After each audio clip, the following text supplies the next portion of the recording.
Hyundai បានបញ្ចេញលិខិតមួយដែលហាក់ព្រួយចិត្តរឿងផលិតឡានឲ្យក្រុមហ៊ុន Apple ទាំងមិនទាន់ចុះកុងត្រាព្រោះខ្លាចផលិតឡានចេញមកមិនបានល្អហើយត្រូវខូចដល់កេរ្តិ៍ឈ្មោះតែពេលថ្មីនេះ Apple បានបោះទុន $3.6 លានអាមេរិកឲ្យក្រុមហ៊ុន Kia ដែលជាបុត្រសម្ព័ន្ធរបស់ Hyundai ដើម្បីចាប់ផ្ដើមគម្រោងការរបស់ខ្លួននៅឆ្នាំ 2024 លើរឿងផលិតឡាន Apple Car ដែលគម្រោងនេះត្រូវបានចុះផ្សាយដោយ Bloomberg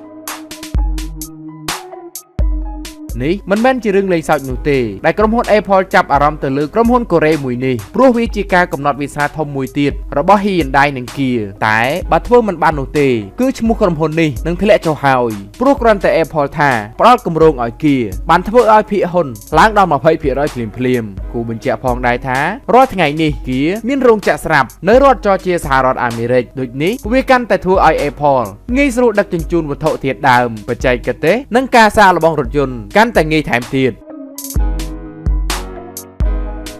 លើសពីនេះទៀត Apple ក៏មានមហិច្ឆតាធំដែរគឺផលិតរថយន្តអគ្គិសនីឲ្យបាន 100,000 គ្រឿងនិងត្រៀមផលិតដល់ 400,000 គ្រឿងបន្ថែមទៀតបើគម្រោងដំណើរការរលូនទៅមុខ